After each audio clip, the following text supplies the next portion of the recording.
Bonjour, dans cette vidéo, on va parler des jeux vidéo qui ont coûté extrêmement cher dans leur conception et leur diffusion. Et attention, on parle pas de petites sommes ici. Allez, c'est parti.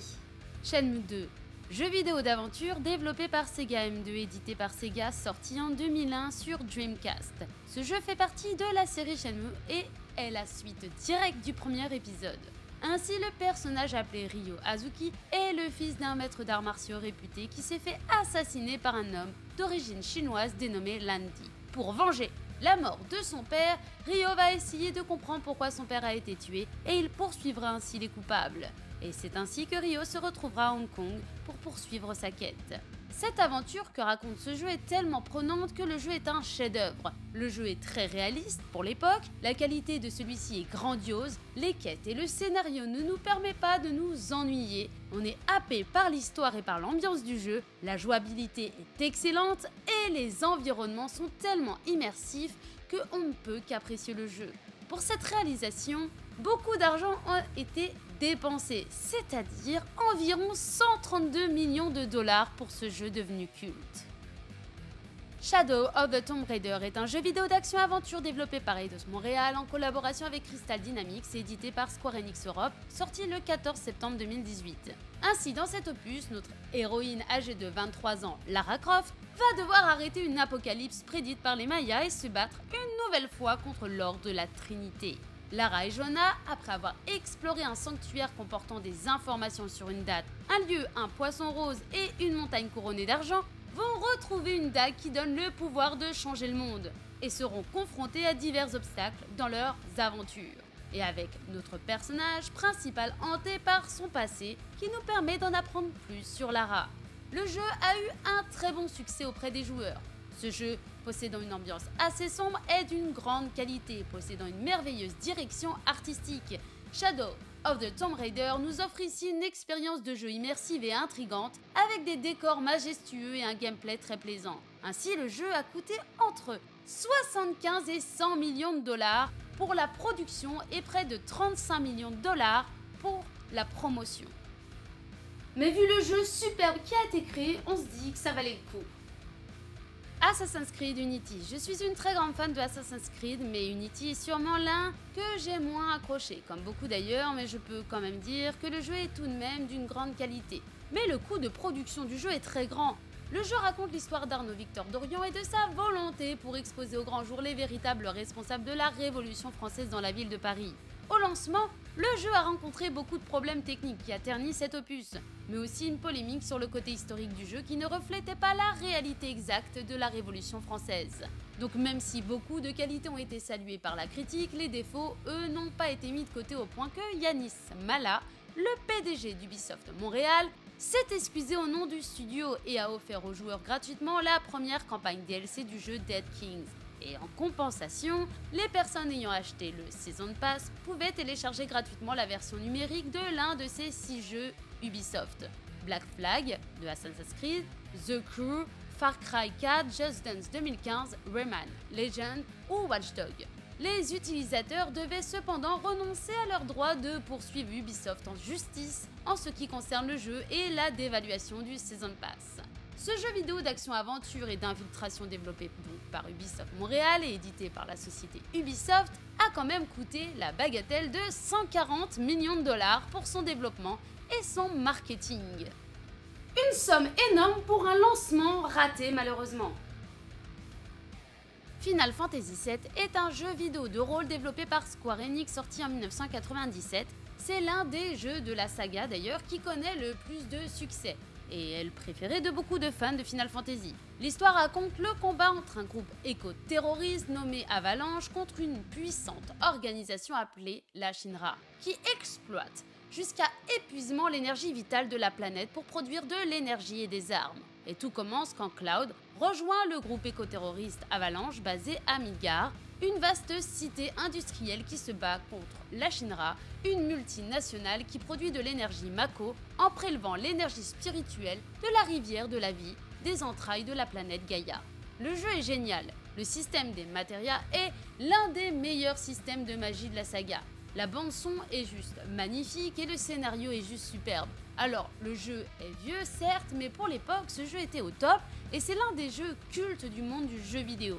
C'est le premier Final Fantasy à utiliser des graphismes en 3D avec des personnages rendus en temps réel et des arrière-plans précalculés. Le jeu s'est vendu à plus de 9,7 millions d'exemplaires à travers le monde et a contribué au grand succès de la PlayStation. Ainsi, même si le jeu a coûté cher à produire, sa commercialisation a très bien remboursé le coût de production. Ainsi, le jeu a coûté 45 millions de dollars pour son développement et pas moins de 100 millions de dollars pour le coût marketing. Call of Duty Modern Warfare 2, développé par Infinity Ward et édité par Activision, le jeu est sorti en 2009 et même si le jeu a vieilli, il reste toujours aussi culte aujourd'hui.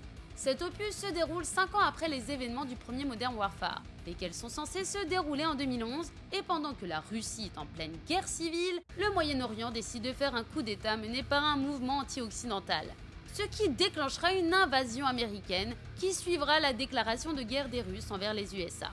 Et même si le côté narratif peut paraître parfois brouillon, le jeu en lui-même reste génial, surtout quand on voit les mises en scène qui sont excellentes, ainsi que la modélisation et les textures détaillées bien travaillées en passant par les effets spéciaux et la bande sonore, puis aussi le gameplay qui est d'une grande fluidité, réactif et varié. Enfin, la réalisation technique est ici d'une grande qualité. Non, le jeu est splendide. Mais le coût du jeu est lui aussi assez mémorable. En effet, il aura fallu 250 millions de dollars pour réaliser ce petit bijou. Grand Theft Auto 5 est un jeu vidéo d'action-aventure développé par Rockstar North et édité par Rockstar Games. Le jeu se déroule dans l'état fictif de San Andreas en Californie du Sud et raconte l'histoire de 3 protagonistes, le braqueur de banque à la retraite Michael DeSanta, le gangster Franklin Clinton et le trafiquant de drogue et d'armes Trevor Phillips. Et de leur braquage et autres méfaits bien sûr. Et ce que l'on peut dire du jeu, c'est qu'il est magnifiquement bien réalisé. Les graphismes détaillés, la modélisation hyper bien travaillée, en passant par un gameplay dynamique rendant le jeu rythmé et très immersif, on peut dire que ce jeu est une réussite. GTA V a coûté au total 265 millions de dollars. On y retrouve le coût de développement, 137 millions, et le coût marketing, 128 millions. Mais son succès énorme a plus que remboursé son coût de production. C'est d'ailleurs l'un des jeux les plus vendus de la PS4. De plus, en février 2022, le jeu s'écoule à plus de 160 millions d'exemplaires, tous supports confondus, plaçant GTA V à la deuxième place des jeux vidéo les plus vendus de tous les temps derrière Minecraft. Cyberpunk 2077 est un jeu vidéo d'action RPG en vue à la première personne développé par CD Projekt Red qui est inspiré du jeu de rôle sur table Cyberpunk 2020 conçu par Mike Pondsmith. L'histoire se déroule sur Terre en 2077 et se déroule dans la mégapole futuriste de Night City, dans l'état libre de Californie. C'est donc dans un monde futuriste, cyberpunk et dystopique où règne pauvreté et inégalité due au pouvoir des méga corporations que notre aventure commence. Mais voilà que certains usages de la technologie se sont démocratisés au point qu'on peut constater des ajouts d'implants cybernétiques permettant diverses augmentations du corps humain, mais aussi l'usage de drogues de synthèse et de ce qu'on appelle brain dance, qui sont des enregistrements informatiques sensoriels qui permettent de revivre les souvenirs et autres expériences d'un autre individu. Mais ces drogues provoquent beaucoup de dépendance. Ainsi, le joueur incarne donc le personnage de V, un petit délinquant qui commence sa carrière à Night City. Le jeu sur PC a réussi à gagner le cœur des joueurs, mais ce n'est pas le cas pour les joueurs de console. En effet, pour ces joueurs, le jeu était catastrophique et a fait polémique entre les bugs, la qualité graphique décevante, avec un gameplay lui aussi laissant à désirer. Les joueurs ont été jusqu'à qualifier le jeu de honteux et d'arnaque au point même que Sony a retiré provisoirement le jeu de PlayStation Store. Et pourtant, le budget de production de Cyberpunk 2077 correspond à 328 millions de dollars, qui est une somme énorme. On ne pouvait pas s'attendre à un jeu si mal abouti avec un tel budget dépensé. Destiny, jeu vidéo de tir en vue à la première personne développé par Bungie Studios et édité par Activision, sorti en 2014, connaît un très grand succès. C'est dans un futur post-apocalyptique que le jeu prend place. Il y a 700 ans, une sphère mystérieuse fut découverte sur Mars appelée par la suite le Voyageur, car les hommes vont comprendre partiellement ses origines, et le Voyageur va leur apporter des connaissances permettant, par exemple, aux hommes de vivre beaucoup plus longtemps. Il terraforma des planètes proches de la Terre, les rendant habitables, comme Mars, Vénus et Mercure, mais il permettra aussi aux hommes de voyager en dehors de notre système solaire. Mais le Voyageur, digne représentant de la lumière, avait un ennemi, les ténèbres, qu'il avait retrouvé et voulait la destruction de ce qu'il avait créé. Et c'est ainsi que les humains furent bord de l'extinction. Ils construisirent une cité, la dernière sur Terre. Les gardiens sur la tour au-dessus de cette cité ont essayé de défendre l'humanité des ténèbres, représentée ici par une déferlante de races extraterrestres. Mais cela était extrêmement difficile. Mais l'espoir ne fut pas perdu quand un jour un spectre trouva un gardien qui avait de grandes qualités pour affronter les ténèbres, et c'est ainsi qu'il fallait absolument que celui-ci réussisse pour sauver l'humanité. Mais on peut dire que le jeu est beau. En effet, la direction artistique du jeu est de haut niveau, accompagnée d'une bande-son sublime et d'un gameplay fluide et dynamique. Ce jeu est très bon malgré quelques lacunes sur le scénario peu mis en valeur. Le coût du développement de ce jeu est lui aussi colossal. On compte 140 millions de dollars pour le développement, mais les coûts marketing s'élèvent à 360 millions de dollars. Et ça, c'est quand même gargantuesque. Star Wars The Old Republic, sorti en 2011, jeu vidéo de rôle en ligne massivement multijoueur basé sur l'univers de Star Wars développé par BioWare et édité par Electronic Arts. L'histoire se déroule 300 ans après les événements du jeu Star Wars Knights of the Old Republic, alors que la République gouvernait l'ensemble de l'espace galactique connu depuis des siècles. Les Sith, que l'on croyait disparus depuis la Grande Guerre de l'hyperespace, lancèrent un assaut massif sur les mondes de la bordure extérieure, reprenant ainsi leur planète d'origine. Ainsi, la République fut contrainte de signer un traité de paix lui étant défavorable. Mais quelques années après, des rumeurs d'une nouvelle guerre s'ébruitent. Votre aventure sera assez personnalisée grâce à vos choix de classes possédant des scénarios propres, mais aussi certains choix de réponses de dialogue qui peuvent influencer le reste du jeu. Vous pouvez même avoir 4 partenaires non joueurs à vos côtés. Le jeu possède un gameplay narratif, de bons graphismes et une super jouabilité, ainsi qu'une très bonne durée de vie. La réaction à la réception du jeu est très bonne. Le jeu par contre aura coûté 200 millions de dollars à la conception. Un budget plutôt conséquent pour un jeu qui a reçu de bonnes critiques. Mais un jeu qui a coûté très cher, c'est Red Dead Redemption 2.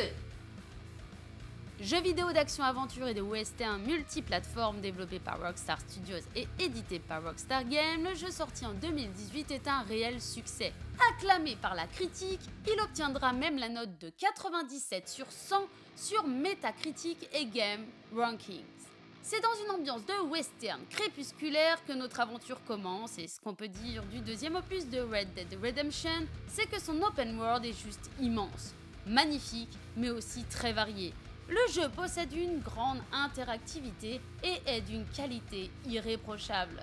Le joueur incarne le hors-la-loi Arthur Morgan, un membre du gang de Van der Linde. Ainsi, le scénario d'une grande qualité et les graphismes et même l'univers dans son entier qui sont incroyables font de ce jeu un jeu d'exception. Mais pour arriver à ce résultat, de gros moyens ont été investis. En effet, la conception du jeu a coûté plus de 800 millions de dollars, une somme colossale pour créer un jeu exceptionnel. Si vous avez aimé cette vidéo, n'hésitez pas à vous abonner, à cliquer sur la cloche, à mettre un petit pouce bleu, et puis pourquoi pas me laisser un petit commentaire.